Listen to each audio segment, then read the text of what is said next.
Seperti apa metode terapi untuk kesuksesan? Kesuksesan membutuhkan terapi. Mungkin istilah atau ungkapan ini membuat sebagian orang bertanya, bagaimana bisa begitu? Bukankah kesuksesan itu misalkan kalau sukses bisnis atau merintis bisnis, dia butuh modal, butuh relasi, keterampilan, dan lain sebagainya. Tapi ini kok malah ngomongin tentang terapi. Bagaimana bisa begitu? Memutuskan untuk memasuki terapi sebagai salah satu elemen atau bagian yang penting dalam meraih kesuksesan. Ini sebenarnya langkah besar menuju penyembuhan dan pertumbuhan. Kenyataannya banyak orang ingin sukses, ingin berubah hidupnya, ingin punya bisnis atau bidang profesional tertentu. Tetapi keinginan hanya sekedar keinginan dan tidak pernah terwujud.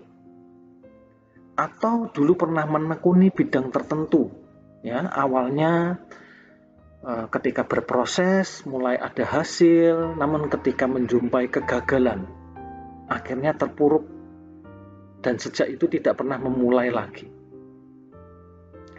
Memutuskan untuk memasuki terapi adalah langkah besar menuju penyembuhan dan pertumbuhan yang semua itu sebetulnya terkait dengan regulasi diri atau self-regulation, yaitu terkait dengan cara mengelola diri kita, mengelola pikiran dan emosi dan juga tingkah laku kita. Semua ini adalah regulasi diri yang mencakup dalam aspek non-teknis dalam pengembangan diri kita. Ada satu penelitian yang menarik ya, dari Khalid Al-Mari pada tahun 2018. Beliau mengamati bahwa niat berwirausaha atau niat meraih kesuksesan itu belum cukup. Khalid melihat ada kesenjangan antara niat dan tindakan. Sementara peneliti pada umumnya memprediksi untuk sukses, untuk berwirausaha itu cukup niat. Tapi Khalid melihat antara niat dan tindakan ini ada jenjang. Dan jenjang ini harus diisi satu hal terkait dengan perilaku yang akan memprediksi tindakan seseorang. Khalid melihat prediktor yang paling penting mengatasi kesenjangan ini adalah regulasi diri. Bahkan Khalid meneliti niat berwirausaha, niat ingin meraih kesuksesan yang didukung oleh regulasi diri, yang didukung oleh belajar atau berlatih mengelola emosi dan diri sendiri, itu bisa meningkatkan atau memprediksi menjadi tindakan hingga 18%. Metode terapi untuk kesuksesan atau untuk regulasi diri, sebetulnya ini terkait dua aspek utama. Yang pertama adalah self-determination atau determinasi diri. Yang kedua adalah overcome mental block atau mengatasi blok mental. Jadi ada dua aspek. Yang satu adalah determinasi diri terkait dengan kalau dimensi waktu adalah future atau masa depan. Untuk meraih kesuksesan harus punya rencana, angan-angan, cita-cita, dan itu terkait dengan masa depan. Bagaimana kita menghadapi masa depan? Satu-satunya cara adalah dengan keyakinan. Keyakinan harus ditumbuhkan dulu supaya kita bisa menghadapi masa depan dengan lebih baik.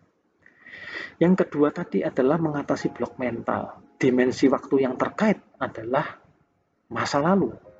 Ya. Untuk menghadapi masa lalu, kita harus bersyukur, harus menerima keadaan. Itulah yang namanya kebahagiaan.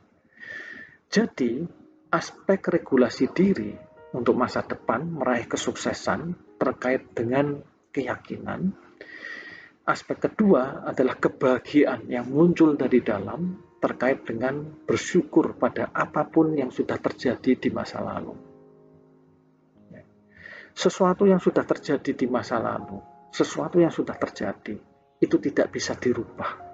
Kita hanya bisa menerima, memetik hikmah, belajar dari pengalaman, lalu untuk masa depan kita punya rencana, punya planning, dan mengeksekusi tindakan melalui proses belajar yang pernah kita lakukan. Secara sederhana bisa dianalogikan seperti dua kaki. Kesuksesan dan kebahagiaan itu ibarat dua kaki yang dibutuhkan untuk berjalan bahkan berlari. Jadi jangan berpikir saya hanya ingin sukses atau saya tidak perlu sukses, yang penting saya bahagia. Bukan seperti itu. Itu seperti kita disuruh memilih mau kaki kanan atau kaki kiri. Salah satu kaki dipotong, mau milih yang mana? Bukan begitu. Kita lahir, diri kita ada dua aspek, kesuksesan, meraih sesuatu, dan kebahagiaan terhadap sesuatu yang sudah terjadi harus diterima. Ini adalah dua kaki yang harus berjalan menjadi bagian dari proses perjalanan hidup kita. Analogi dua kaki ini dijelaskan sangat detail, lebih mendalam dalam buku The Secret of Self-Hypnosis for Entrepreneur. Bagaimana membuka potensi terbaik Anda sebagai seorang pebisnis yang sukses dan bahagia.